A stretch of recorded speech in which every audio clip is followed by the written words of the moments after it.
Welcome to the Code and Supply podcast. I'm Alex. And I'm Emma.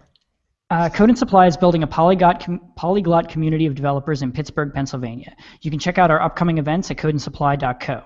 Today we're joined by a woman that needs no introduction, Sandi Metz. Sandi is a programmer, teacher, author, and consultant. She's most well known for her book, Practical Object-Oriented Design in Ruby, or POODR, and has another book, 99 Bottles of OOP, which is currently in beta. Welcome, Sandi. Thank you. Happy to be here. Yeah, we're happy to have you. Yeah, it's very exciting. Yeah.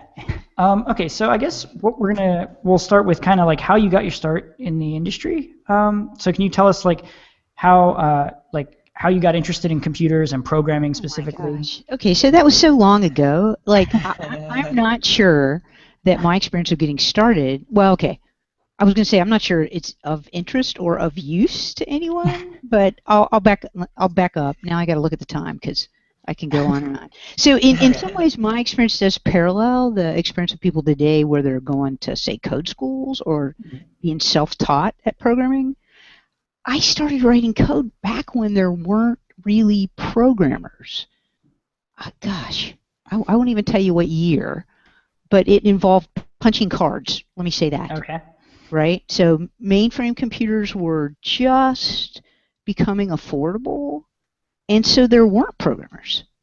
And I ended up going to Votech school I ended up failing out of music school and going to Votech school trying to get a job, and they tried to I wanted to take drafting, and I took the little pre-test at the Votech school, and they insisted that I sign up for data processing.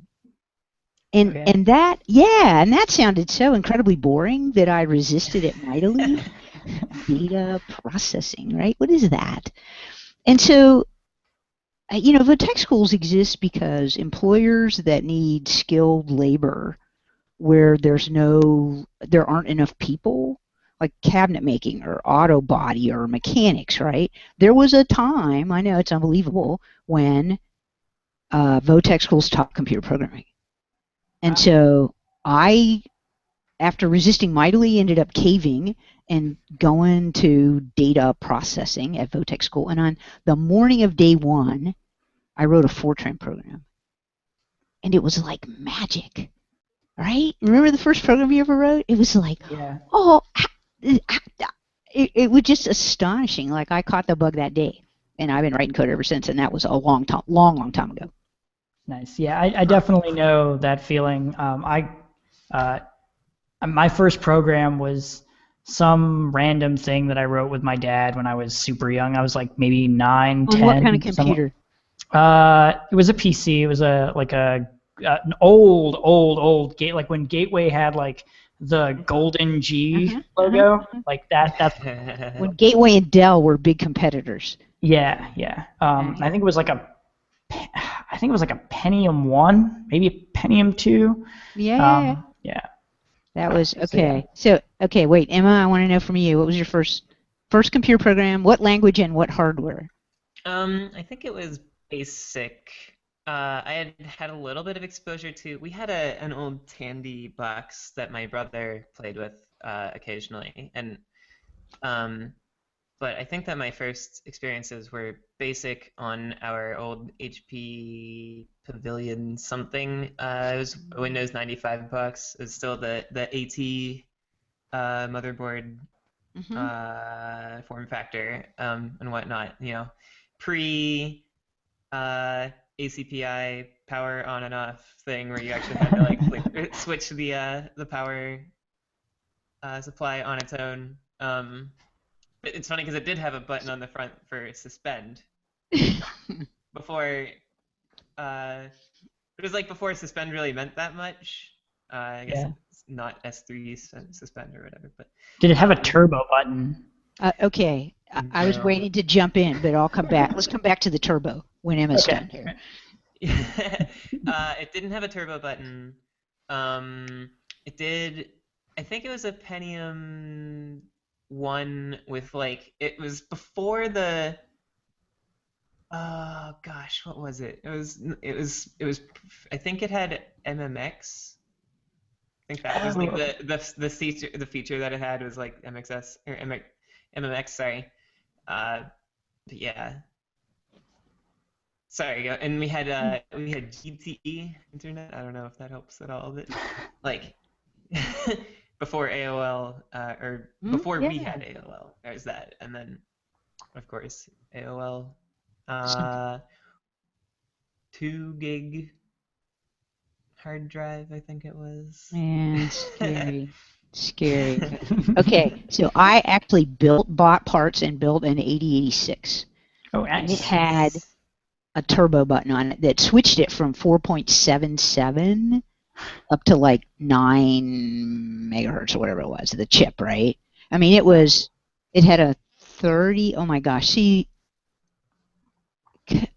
what would it, okay, I get them all confused. So right now, it's not gigs, it's maybe megs. Would that have been a 30? It was a 20, but you could do some weird reformatting, which made it incredibly unreliable to turn it up to 30 megabyte hard drive. Right? Oh, wow. It was horrifying. You could do very little. I mean, it was DOS, right?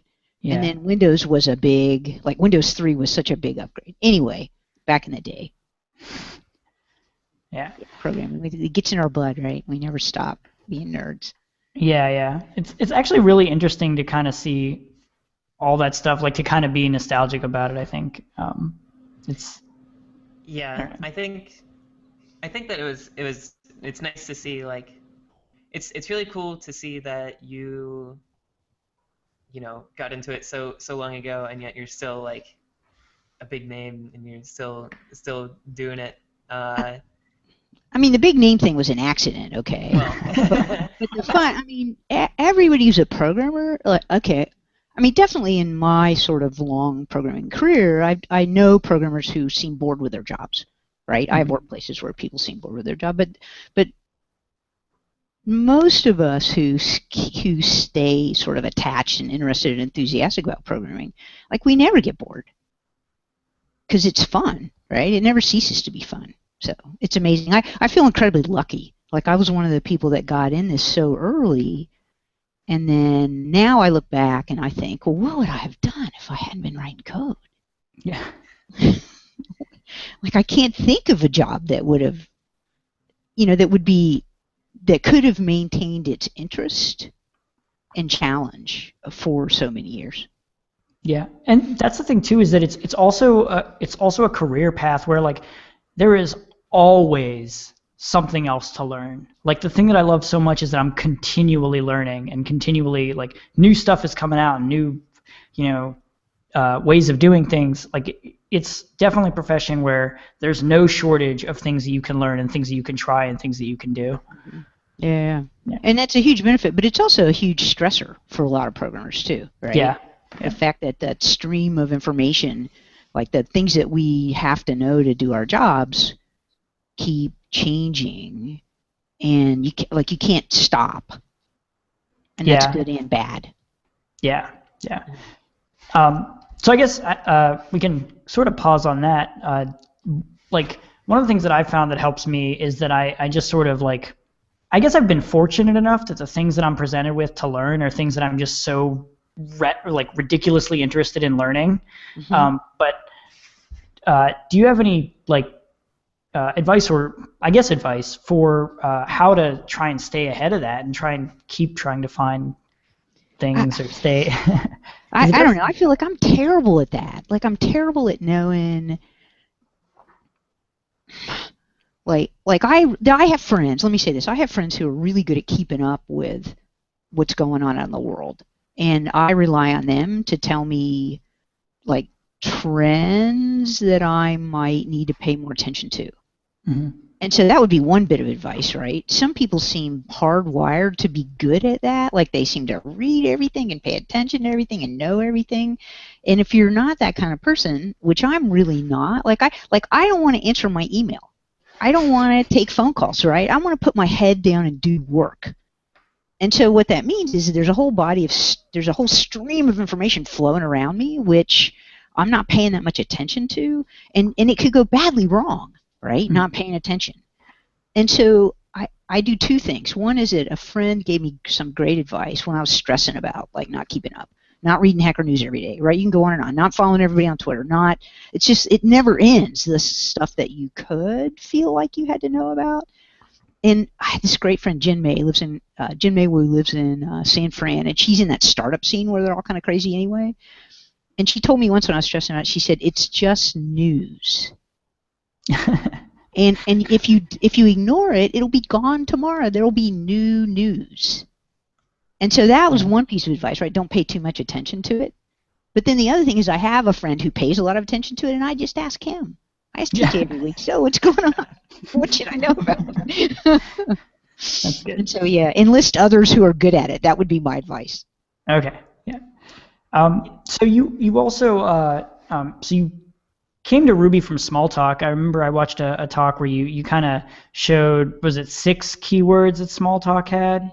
Yeah. So what drew you to Ruby? What? I had a real job. I mean, okay, I love Ruby. Oh my gosh, I'm so grateful for the existence of Ruby. But I was I would still be writing Smalltalk if there had been a really good, well-supported open source version of Smalltalk in the early 90s, right? The problem is I was working at Duke University, and we had big apps that were written entirely on Smalltalk that did the grant management stuff for the university. So there was lots and lots of, many millions of dollars of money came to Duke for grants that were submitted through that app. And we were just dying paying licensing fees. I mean, in some ways, like the big picture here is, even though there are good open source Smalltalks now, those guys, they rolled the dice on closed source and lost, and we all left. Yeah. And so I was at a conference. We were writing Java. Probably people who write. I just, I've always been I've spent most of my life in dynamically typed object-oriented languages, and so if you got raised that way, then those statically typed object-oriented languages seem very constraining. Yeah. Right. And I'm not saying that there aren't reasons why you'd have to use C++ or Java. There definitely are. But in my life, I haven't much. I've written mostly sort of either medical or business apps. And so I came from Smalltalk, and then it just got too expensive, and Java had won that at that point back in the mid-2000s. But I went to a conference. I was trying to pick. It was my job to pick some kind of database framework. I was looking at Hibernate.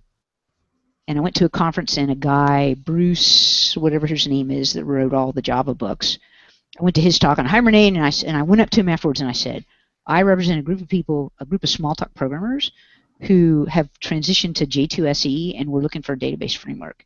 And he said, go see Dave Thomas's talk. And Dave Thomas was there doing that 15-minute Rails demo. And so I saw that. And my boss was away. Okay, here, wait. We'll pretend that my boss never hears this podcast. So my boss was away. I go and I buy the book. I buy that tutorial, right? I run home. I buy the tutorial. I take it to work on Monday. I steal it. I give it to everybody. And, I did the tutorial over the weekend, right? I give it to everybody on Monday, and I tell them, everybody has to do this tutorial this week because when the boss gets back a week from today, we're a Rails shop. Nice. And so they did, and we did, and so we had a big, important production app out on Rails 0.13, and I made a bunch of terrible decisions, right? That thing about doing a technology change for a mission-critical app whose deadline couldn't slip. That's what, and I was the one who had to stand up in public and say, we will make this work. But we did, and it was a tribute to Rails. And so, the Smalltalk people like Ruby a lot, so that it was an easy sell to the programmers. It was a time when open source seemed a little sketchy to the management. They were afraid. But that battle's now long since been won, right? 10 years later, no one would say that closed source software was a better deal than open source. Anyway, that's how I got to Ruby. It was just accidental, really. Yeah. And I feel really lucky. And you just ended up being like a pirate staging a Rails coup. Well, it was such a good idea, and I felt, okay, I know, it was okay. Ruby and Rails was a good idea. It was probably there was a little hubris involved in me as telling all the people at Duke that I I could solve whatever technical hurdles existed. Like we went live in production before Mongrel existed, when there was really no good solution. Well, I'm sorry, that's not quite true. We were writing it. Mongrel came out while we were writing it, and then when I tried to go from the dev server to the prod server, nothing worked. Like 2 weeks before we were going to go live. It was that kind of life back in the, like some of the problems weren't solved. Like you could write a really fast app, but you couldn't actually deploy it to production back in those days. Yeah. Okay. And so, but it all worked out. It was kind of a near thing, but you know, I think there are a lot of people from that era who have stories like this, right? Right. Yeah, that's awesome. So I mean, Emma, do you want to chime in? Sure. I was wondering, so, you know, you sort of staged a coup and did your thing, but at what point did you go from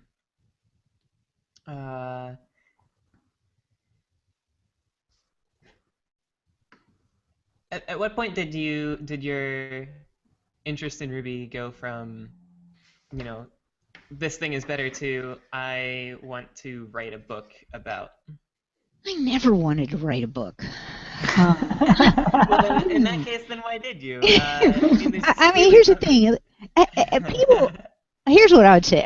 This is a quote from someone. It might be Chad Fowler. I heard say this, that many people want to have written books, but very few people really want to write them. Mm-hmm. Right. To have written, and so I didn't want to write a book. I went to the first RailsConf in Chicago, whenever that was, 2005, 2006, and you know that thing where if you know a thing, a technical thing, it seems obvious and simple. Yeah. And right, you know it. It's like everybody ought to know it. Why would you tell anybody a thing that you know? Because that would just be boring, right? And so, but I have this thing, like, you know how all of your strengths are also weaknesses, like the other side of the coin. Okay, so I have this really leaky filter in my brain. And so things get connected in weird ways, which means that the symptoms of this are that I can sometimes say inappropriate things, and I have to watch out for that. Right? They just come out. But the other symptoms are that and I'm not the brightest guy in the room, but once I understand a problem, very often I can explain it in a way that makes sense uses sort of unexpected analogies, right? Things seem really simple to me once I understand them. Now, I don't always understand them right away, but once they do, it's like, and so what happens is very often for something I understand, I'm sometimes really confused by other people's explanations. Now, I tell you this because I walked out of a tech talk at that first RailsConf, and I don't even remember what it was. Someone was explaining something, and he made it sound incomprehensible. It was just absolutely so confusing. And it was like one of those things where really smart people say, here's this really smart thing that you're probably already afraid of, and look, now I'm going to give you an explanation that you find incomprehensible, so at the end you're going to feel really, really stupid. Right? It was one of those things. Like, it did not help, this explanation. So I was out in the hall having a rant about that to the people I was with. I was like, God, why do they do that? It just makes people feel stupid. Like, this is not that hard. Like, it's just stuff people don't, it's just things people don't know. Like, and I got overheard by a woman who is now my editor at Addison Wesley. Oh, wow. All right, so that's what happened. Let that be a lesson to you, right? I was having a rant in the hall. And so she started a campaign to get me to write a book. I don't know what she was thinking, but she did. And I was just like, people like me don't write books. Like, I write email and documentation and code. That's what I write. Right? I don't do that. And so she was very persistent. Like, if there's value in POODR, it really is a triumph of old school publishing. Mm-hmm. Because I didn't want to write it. It was, from that date, it was almost 5 years to the day I agreed to start writing it. Oh, And wow. she never let up. Every time I went to a conference, I'd see her and she'd buy me an expensive meal. And I'd be like, oh, ay. And so she just cycled through argument after argument after argument, and I finally decided to do it. Actually, there's a talk I give about the course of writing that book, because then once I started writing it, it took me 2 years to do it, and I pretty much hated every minute of it. I wasn't good at writing. I didn't really know how to do it. I didn't know. It was just hard. I read a lot, so my if you're a reader, your standards for the written word are very high, but then producing stuff that reads well to you as a reader is not as easy as one might think. It doesn't just pour out. Not of me, anyway. Mm-hmm. So anyway, I wrote the book because in the end I just gave in and said I would, and then I started on it because of that, and then I finished it because after a year of working on it, I realized that I would hate myself forever if I quit. Right? Because what do? Are you going to quit? You're going to quit? It's a big project. I kept it a secret for a long time. I didn't tell people I was working on the book, and I did that so I could quit without feeling bad. And then I finally started telling people I was working on it. People would tell me, oh, let me read it. I want to read it. Let's give me a chapter. And I would give people what I'd written, and no one would read it. They're all busy. That's not. I mean, this is not a complaint, but no one is as interested in your problems as you are. Yeah. Right? And so I would give them the book and they wouldn't read. So I had I did it. I did it because in the end I felt like I would hate myself forever if I didn't finish. And I wrote down the thing that I wish someone had told me. And that's really. And so it's funny, people, everywhere I go, people, well, all right, let me say this. So okay, you can't read your own press. Right? You can't, because what is it? Now there's sort of this internet Sandi. There's internet Sandi and there's me. And I'm okay. Like, I don't mind playing internet Sandi when I go out in public. I do it. And people, I hear people saying to me things that I say to other people who are very influential to me. Right? I met Kent Beck recently, and I told him how much his books had meant to me, and I recognized in his response to me the thing I say, right? Because what you want to do is say, you want to be gracious and grateful without accepting that you are in any way special. At least I do. Yeah. Right? And so the things you say are things like, I'm so glad it was useful to you. Right? Seriously. And so, it's important. Now here, I'm going on a whole tangent now, and I don't really mean to do that. So I wrote a book. The original question, I remember the original question, why did you write a book? I wrote a book not really because I wanted to write a book, but I'll tell you this, I'm very glad I did. Who knew? Yeah. Here's what I would say. You guys should write books. There's something now that you didn't used to know. And this sort of generous, open-hearted explanation of that to your earlier self has an audience that might be surprisingly big. Cool. Yeah. Yeah, I think that is a lot of the things that you said, especially the you recognize your own statements back. I'm glad it was useful to you. Or even, I've noticed that even I've given a couple of talks. I'm pretty new in the game, but I've given a couple of talks at Code and Supply, and it's stuff that, again, like you said, I thought was pretty simple, and I also accept that there are probably people there who went and left it and left the building and were like, oh, why did she say this like this? But in the end, I guess some people did come up to me afterwards and say, hey, I learned a lot, and that helped connect some dots or something like that. It's one of the nice things that I like to see, and that's one of the nice things that's why I like to see talks even about things that I already know about, because if nothing else, getting that read on some other person's interpretations of something Yeah. are really great. So, Well, but okay, I'm going to jump in. Good on you for giving a talk. Oh, thanks. Right? Well, so many people don't, right? They, like, that fear that we have of, I don't know. Well, I mean, there's a couple of things, right? Like, I'm going to look like an idiot, or I'm going to fall down, or I'm going to choke myself, or fall off the stage, or everybody knows it already, right? Who am I to say a thing, right? That thing gets in the way, and I don't know, the feeling like someone told me something really interesting early on, and they said divide your audience into thirds, and who knows if thirds is the right, but this seems to, your experience given this talk, Emma, seems to validate this. He said a third of the people already know it, and they're like, yeah, duh. A third of the people are so new, it's such a new idea to them that they're like, oh wait, that's way too hard. And a third of the people are right there, and you're helping them take that next step, and they're like, oh, mind blown. What an amazing idea, right?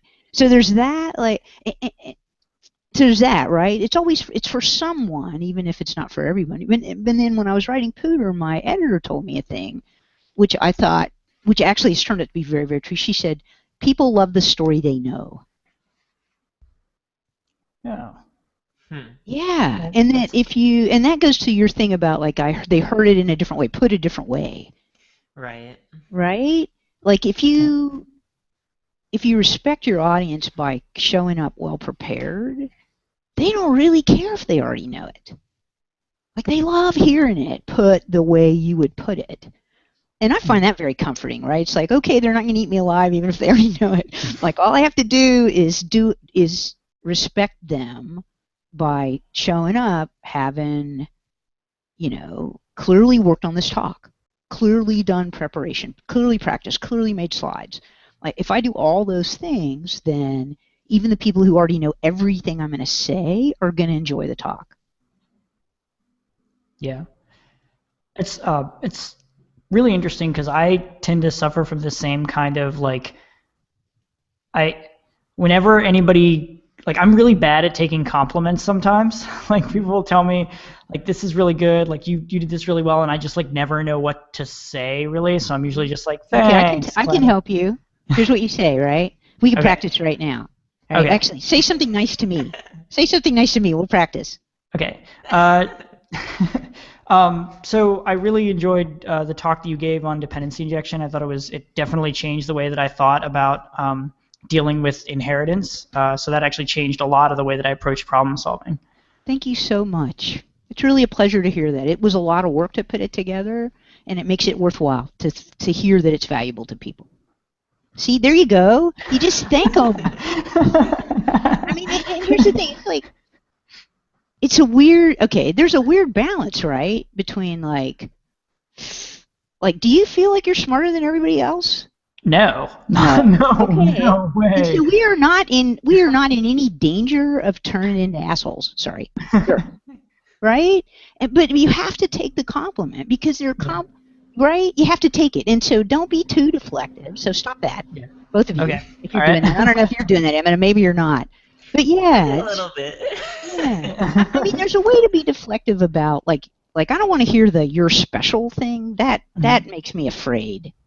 Yeah. But it does. It's like, what? Because if you buy into that, then it seems like you come to a bad end. Right? Yeah. Nothing good can come of that.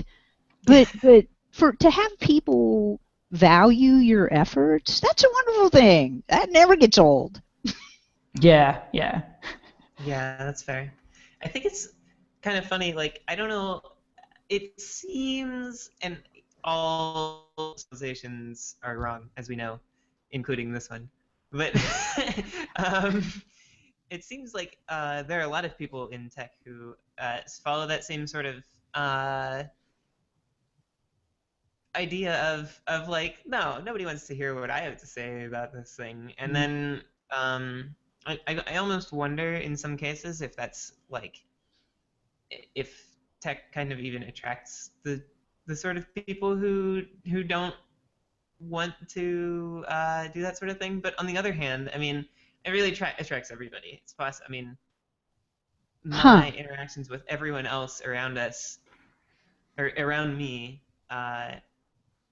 you know, are completely different from the next person's. But it's funny because I mean, I think that, like you said, everybody knows something. So it's really easy to fall into the trap of, I mean, like, someone came to me and was just like, you should do a talk about this thing. And I was just like, no. And then I ended up doing it, and it was fine. And, you know, it helped some people. And then I've talked to other people, and I've been like, you should do a talk about this thing. Like, you know, you having this conversation with me really opened my eyes to, you know, a different way of looking at something. Something that comes to mind a whole lot is version control, or like specifically not using version control, but like ways of managing version control other than here's some code, I committed it. You know, rewriting history and rebasing and stuff. I had a talk with a friend a long time ago who I'm still pushing to maybe potentially give a talk, but I really enjoyed that, and so I think maybe in general it's sort of that sort of thing. I don't know. I guess the point is maybe we should all be pushing each other to talk, and I hope that at least Code and Supply, self-plug again, you know, helps people feel good in that sort of way. Sorry, you were going to say something. No. So you just made me have 1,000 thoughts, and I was trying not to interrupt and just take you off on a digression. But before I go, let me digress once. Code and Supply, awesome name. Awesome name. Thank you very much. It's like going to the hardware store to get code. I love that. It's kind of Pittsburghy. Yeah.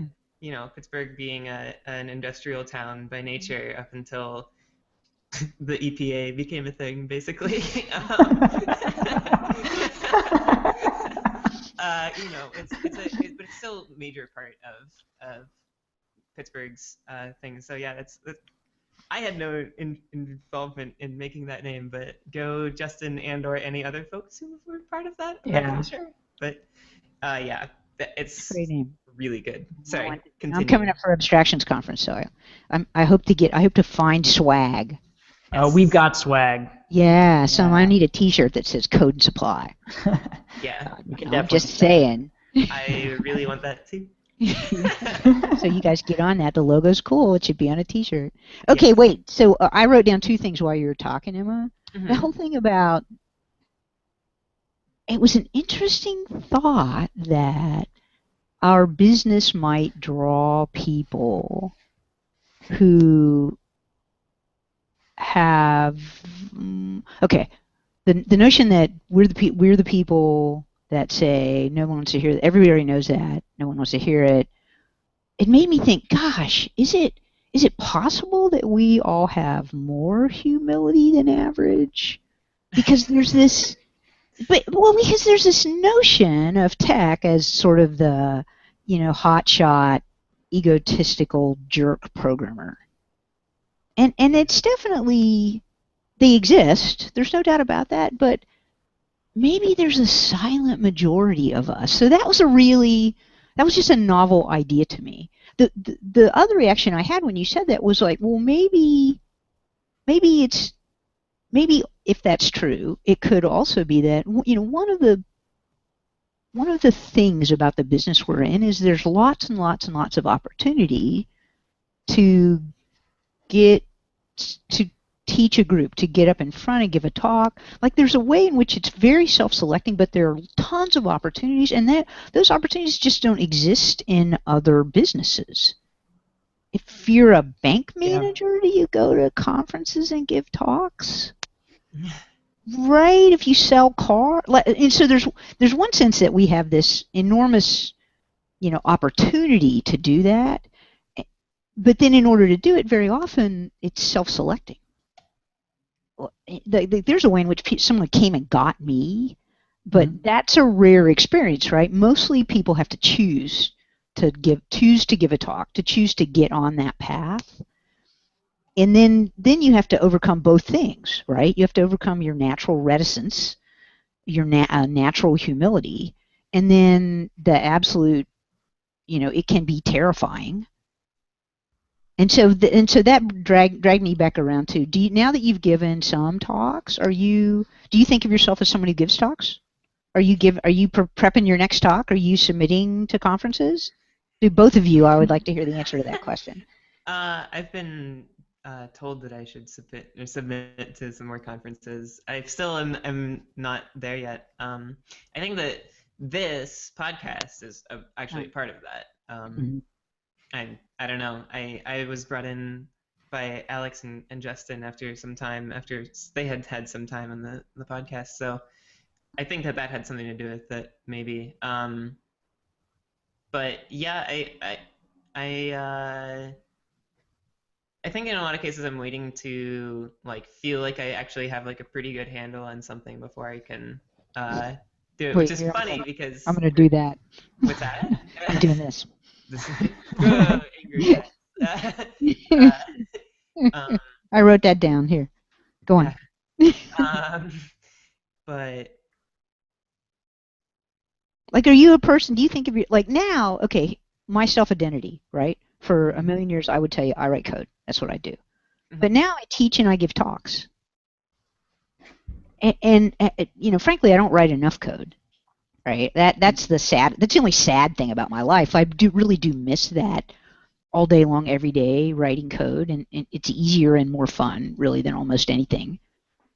But there's an identity switch if you become the kind of person who gives talks at conferences or become the kind of person who runs a podcast. And it requires accepting that you have things to say that are useful to at least to some category of others. Mm-hmm. And that's a hurdle, accepting that as truth, right? Being okay with that, right, Mr. Too Humble Alex? Right? Really, it is. Yeah. And so Alex, would you answer that question for me here? I didn't mean to turn this into an interrogation, but no, it's fine. Fine. That's totally awesome conversation. So I will say I don't identify as somebody who gives talks. I do like giving talks, but I don't I'm not on the conference circuit or submitting, proposals for presentations to every conference that comes across. But I do have actually a really funny story about the first talk that I ever gave. Let's hear. Which was on Minitest, and there's no video of it, thankfully, because I asked Justin if he had a video, and there's not. But I get up and I didn't use Keynote or PowerPoint or anything. I used deck.js and a website. So I had a Jekyll site serving I'd done the slides in Haml and had it running. The code is actually on GitHub for this talk. But the CSS, I modified the CSS at the last minute, and the resolution of the screen was 4:3 aspect ratio, and my laptop is 16:10. Mm-hmm. So the first thing that happens when I switch from the first slide where it just says mini test across the front of it to the next slide is everything is off. The whole thing is off. And I was just oh crap. What do I do? So I went back and I tried to I really quickly tried to change something, and it didn't work. So I just went back and was well, we're gonna do this, and I'll just scroll through the code and do this. So the slides were awful, completely. So you're winging it on stage. Yeah. And it was one of those things too where the first maybe 30 seconds or a minute I was dying inside because I was just this is crap. Kind of want to throw up. Yeah, I don't know if it was visible to anybody. I imagine I had to be the grossest shade of green. But then afterwards, after I got into it and I just got into my spiel where I was this is how Minitest works, this is how all of its must syntax works, this one method is everything you need to know about all of the magic that happens in this library. Mm-hmm. Once I got into that, like I started to feel a lot better, and by the end, I felt completely fine. And despite the fact that the slide deck was broken beyond belief, I felt really good. Mm-hmm. And so, in a way, it was kind of liberating for me to do the next talk, because in my mind, the worst possible thing that could have happened already happened in the first talk, and that was perfectly fine. So like the next one was just going to be better, right? Yeah. I do have a talk that I'm kicking around ideas for. I don't know. I got to figure it out still. It's like it's basically, I have like a slug for it, which is just like make change easy. But I don't have anything other than that. But it's basically I think sometimes people back themselves into corners with code, and so it's basically when you have to go and revisit code or look at code, like take a minute and look at it and do whatever work you're doing, like just it's kind of inspired by Kent Beck's quote that he put on Twitter, which is like easy and then make the easy change. Yeah. It's kind of based on that. But I got to figure out a good code example, because the hardest thing, right? Yeah. Because now you're trying to make an example that everyone in the audience can understand in 2 minutes. Yeah. Right. Good luck with that. Yeah. I mean, it is possible. It's just hard. That's a whole art, finding the sketch that stands in for the large painting. Yeah. That you can teach, where you can give people the idea and let them extrapolate from it out to the bigger picture in one time. Yeah. And Justin is really, I'm going to say, encouraging, as a euphemism for, he's like, yeah, you got to do it. What are you going to do? Like he's really good about trying to get people to give talks. He's very good at it. I mean, it's not for everybody, first of all, right? So we want to be careful about not make people feel like their lives aren't worth living if they don't want to give talks. But I mean, I think there's probably a lot of people out there who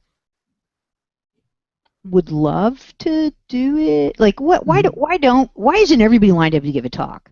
They don't feel qualified, or they're afraid. Yeah. Right? And there's probably a third category, which is don't have time. Right, yeah. Right? And I feel completely respectful of the don't have time. People have lives and families and kids and dogs. I have a dog now. Oh my gosh, talk about the time sink. Puppy, because puppy, that's my excuse for everything. Yeah, so either you feel unqualified, and we've just decided that that's not true, because you know things now that you didn't used to know. So all you have to do is tell the you used to be the thing you know now, right? That's a talk. Yeah.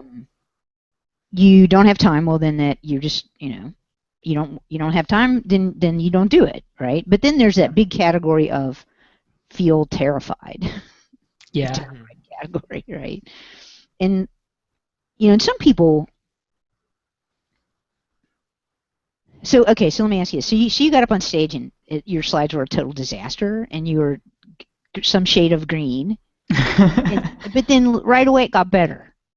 Can you say why? Tell people why. What happened when you were on stage? What did you notice? I think like the change was that I was so. Like, I really like mini tests. Like, I like that I can read the whole thing in an hour and know how it's working. I know every bit of magic in it, and I can't even begin to open up RSpec and figure it out. So like, I really right, yeah. So I knew the subject matter really well, and the second you were very well prepared, right? Yeah, that helps when you're terrified. Yeah. What else? And then 2, like once I started talking and going through it. Like, the thing that I was scared of, which is like, this is broken and nobody's going to like it, just didn't happen. It wasn't like I got booed off the stage or people started throwing, vegetables How did it feel? or fruit at me. That's the thing I'm trying to get you to say a very specific thing about the audience, right? Like, what happened? You looked out at them and you thought they would hate you, but instead, what feeling did you get from the people who were at your talk? That they wanted to hear what I was going to say. Yeah, they were rooting for you. Yeah. And you can feel it, can't you? Like even when people didn't know my name, like my talks, you can almost see the difference in them from the day that POODR got published. because I was giving talks before that, and then I gave talks after that, and after that, I'm very much, you know, I get up there on stage, and I feel like everybody's, like, I feel buoyed up by the friendly regard of the Ruby community. And so when I get on stage, I feel like their favorite aunt, you know?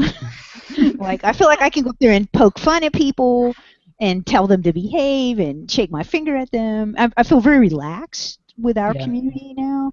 But before, when people had no idea who I was, but I still could go on stage, and you go up there and you think, you know, that you're going to throw up, or you're going to, I have a whole list of fears, right? I'm going to trip walking up the stairs to stage. I'm going to spill that water they give you. I'm going to take a drink of that water and start choking, start coughing on stage, right? Can't get the video hooked up. Like, you know, you've seen them. You've seen speakers have all of these problems. But the truth is, when you get up there and you look out at the audience, they're just rooting for you. Yeah. And that was a real surprise to me. I thought they would want to eat me. Yeah. Right? Yeah. And so that, I don't know, I would tell people that, right? Like, everybody has something to say. It's like, despite the fact that it is terrifying, and we don't want to discount that, at least it was for me. I was very afraid the first time I got on stage to give a talk. Yeah. It turns out that they're not really waiting for you to stumble, right? They're trying to make it, they're trying to comfort you as long as you're well prepared. Yeah. And anyway, I want more people to give talks. Can you tell? Yeah. There's a lot of. I do. I think we should. Yeah. Yeah. You guys should give more. Seems like you want people to give some talks. Yeah. Exactly. It's really not I that think that you're bad. right. I think you said something important. It's just offhandedly in that whole thing, which is like, you know, you've seen all these things, and it's like, well, yeah, you probably have seen those things, and then you're like, oh, geez, that sucks, and then you know, it didn't matter, and that's the rest of the time is like, oh, well, you know, the presenter tripped and choked on water, and the video didn't work, and yet it's just like, oh, haha, that's not what you remember. I mean, you remember that happened at some point, but that's not what you remember about the content of the thing. Yeah. It didn't make you hate them. It made you go, oh, for them, right? It made you like them more, if anything.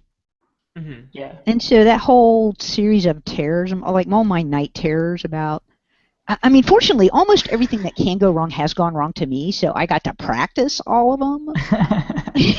and now I just, you know, I mean, I was somewhere recently, and I had Google notifications on, so I was in the wrong time zone. I was in Europe. And so it was some regular meeting I have, like I was supposed to go to the gym or something. And so it popped up, and Keynote ended. Keynote, it toggled to the foreground, and Keynote somehow, I was still open, but it was somewhere else. And I didn't know it because I was standing in front of both my laptop, and the screen was behind me. So I'm like gabbing on and on and on and on, and they're looking at my desktop, right? And so the slide, I think, is up there. And I can see they all seem a little distracted, right? You can tell when you're looking at a big audience. All this, and finally I look around and I realize that, oh, that's not, I don't even know what they're looking at. At least it's something, you know. And so then I'm like trying to alt-tab, and it's alt-tabbing on the other monitor, not my monitor. So I can't even find like anything. And finally I look around and I realize, oh, if I just alt-tab to Keynote, it'll all be fine. And I can remember telling him I did it, and I just walked up to the front of the stage and I said, wow, whatever. And they all laughed just like that. Yeah. They laughed just like that, right? And they were just like, yeah, whatever. And we just went, what can you do? That is absolutely fantastic. Yeah. Good, let that be a lesson to you. Turn all your notifications off. Yeah. We know that, but I don't know. I never thought of my calendar might screw me on stage. Yeah.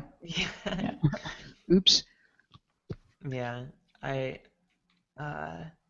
had a panic moment whenever I started my first talk. I was like, oh gosh, I gotta tab through all my tabs and find the Google Drive tab. Oh geez, everyone's seeing all my Twitter stuff and all my email, and oops. And I don't even think anybody else remembered that, but I remember that because it's one of those things. But in the end, it's probably fine. I mean, I have learned to do everything. Like, before I leave my house, I have an external monitor here, which is the same as the screen.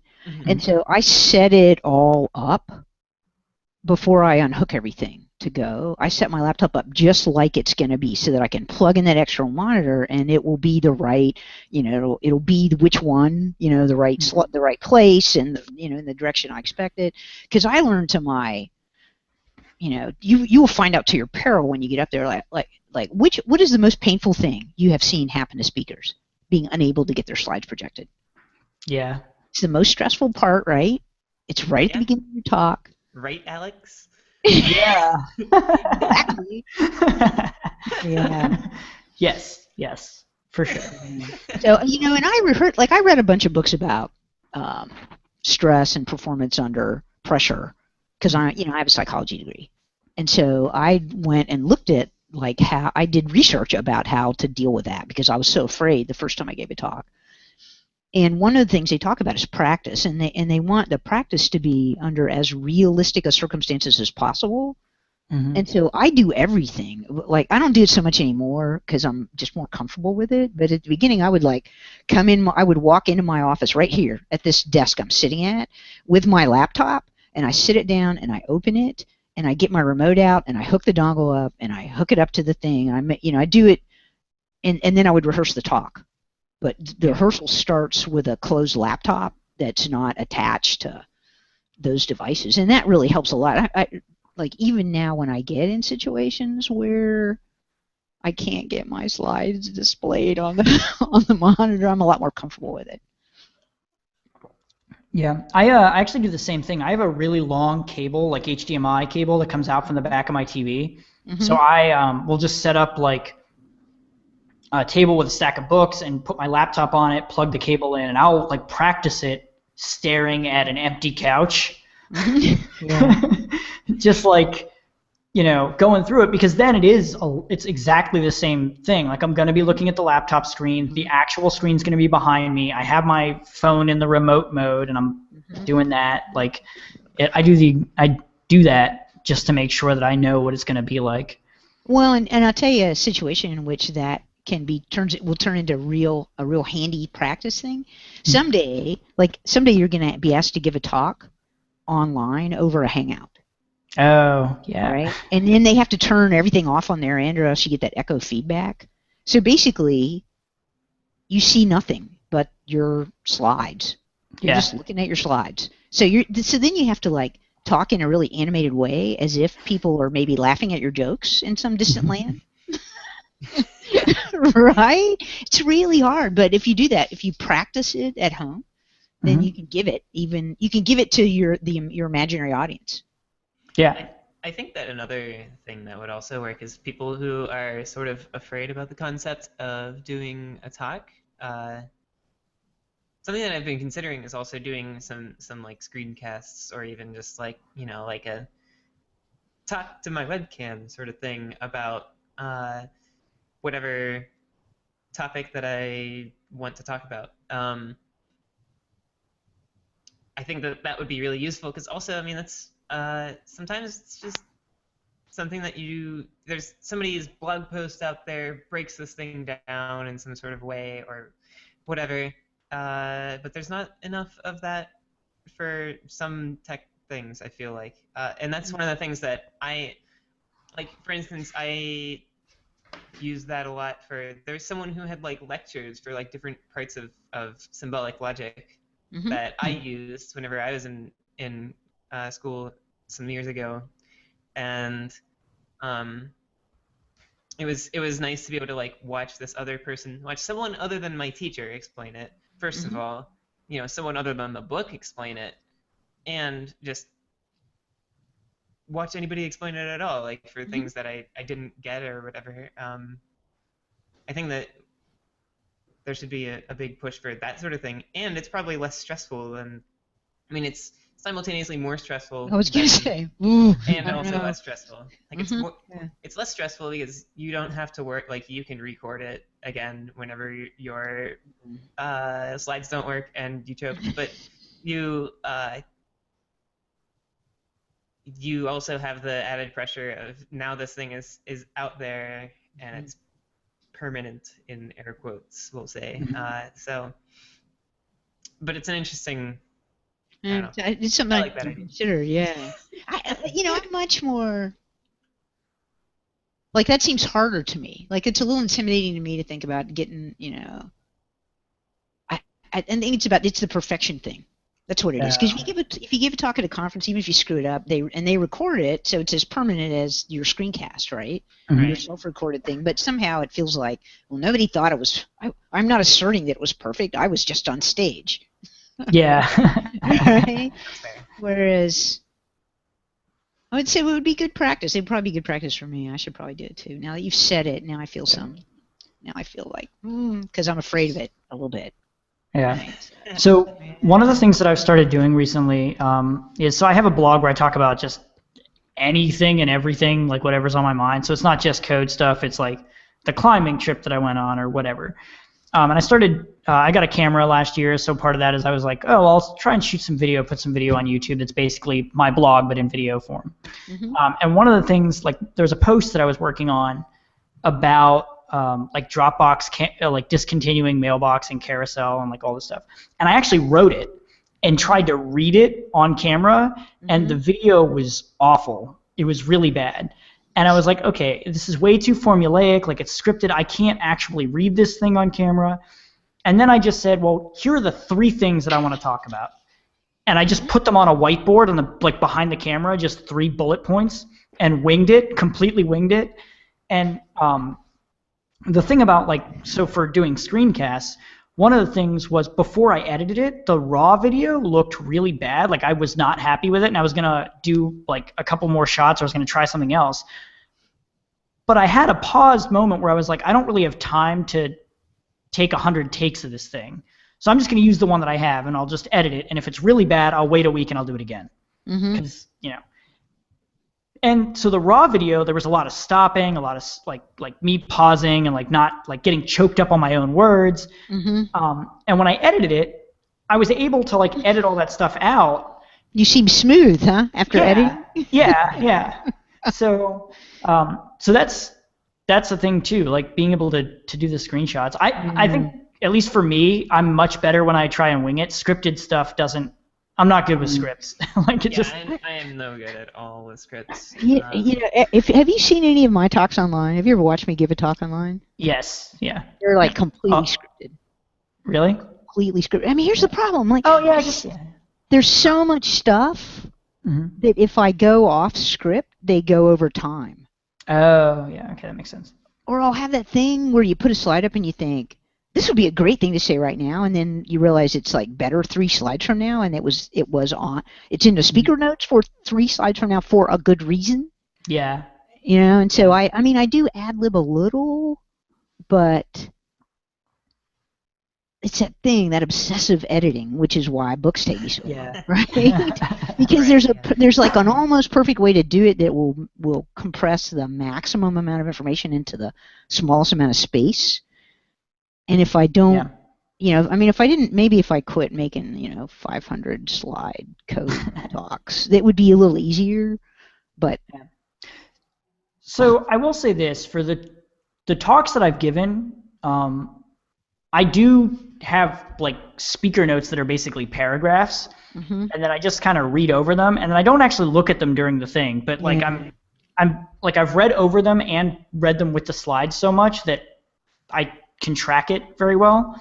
How many times is the right number of times to rehearse a talk before you give it in public? So I will rehearse while I'm actually making the deck. So I'll make a few slides and I'll go back through and read it and make sure like, oh, this flows okay. When I get the slide deck done, I'll do it maybe 2 times by myself and then maybe a third for another person, and then I'll not actually do a rehearsal, but just like arrow key through the slides before, like a few hours beforehand. So for me, I do it, I'd say end to end probably 4 times, but I'm also doing it while putting the deck together as well. So Emma, I want you to answer that question. How many times is the right number of times to rehearse a talk? I think that sounds about right to me. I mean, I still have limited experience, but yeah, I was gonna say like 3.5-ish.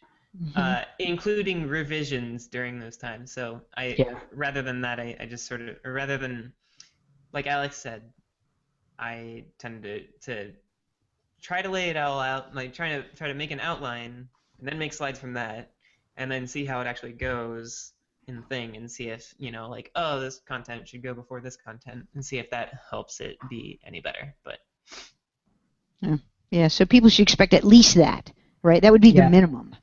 Yeah. Right. I mean, I feel better. Like, again, I'm an obsessive over preparer, so I would do more. Mm-hmm. But I don't. At one point I would tell people 10. 10 is the right number of times to go through it front to back as if it were real in your office. And I don't do that anymore. I mean, that was an excess of paranoia. But for me, it's like I feel good on stage if I. And also, it's important to sleep between the rehearsals. Yes. Yeah. Right. So you can't do it 5 times in one day. Like, if I were going to do it 5 times, I would feel like I would have to do it once a day for 5 days. Yeah. And so I'm still probably in the 5 camp, but closer to your numbers than I used to be, thank God. Yeah, I also have a tendency to wing it, and that may or may not be to my benefit. So important note. So some people are very good at that, right? I wish I were. Yeah. I wish I were better at the winging it, because then I could do less prep. Yeah. But either way, like, being better with prep or being better with, I mean, I guess it's all about, like, figuring out which way works best for you. And the only way to do that is to give a talk at Code and Supply next month by filling out our form online at codeandsupply.co. Do it right now. Yeah, I think you should. Alex, do you have any more things that you want to talk about? I feel like we're getting close to time. I'm not Yeah, we were getting pretty close to time. I think Tiffany had asked.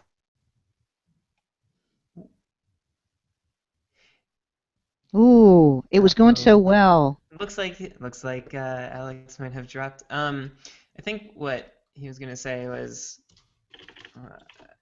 the blog post, the wrong abstraction about, like, here he is. Duplication. Oh, did I cut out? Yeah, you cut out. You were gone. Okay.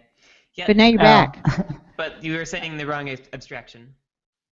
Oh yeah. So basically, what led to writing the wrong abstraction, and because basically your assertion is duplication is cheaper than the wrong abstraction, and so I guess what kind of led to writing that post and Okay. Well, first of all, okay. Let me be careful here, because I could go on and on about that. I want to go take a firm stance. I'm not saying that dryness is bad. I'm not saying that we should repeat ourselves, okay? Like, everything I'm about to say depends on people's ability to apply this advice to their own situations. But here's what I see. Like, my job now is to travel and look at bad code. That's what I do. It's what I do for a living, right? And I see a phenomenon all the time where people have code bases maybe that other people wrote that have evolved over a period of years, that have gotten increasingly complex, that they're having difficulty changing. And very often it's because they have the wrong abstraction. And so you can see this, you can tell because they had one piece of code that used to be called from a bunch of different places, and that code has over time evolved to contain conditionals and multiple execution paths through it. Okay. And then someone wants a new change, and that change is going to require, like, going in and change something that has 47 if statements in it.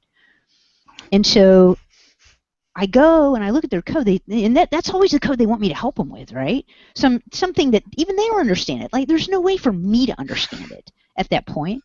And when I look at it, I say, "Do you understand this?" And they're like, "No, we don't understand it." Like, well, then why are you working on it?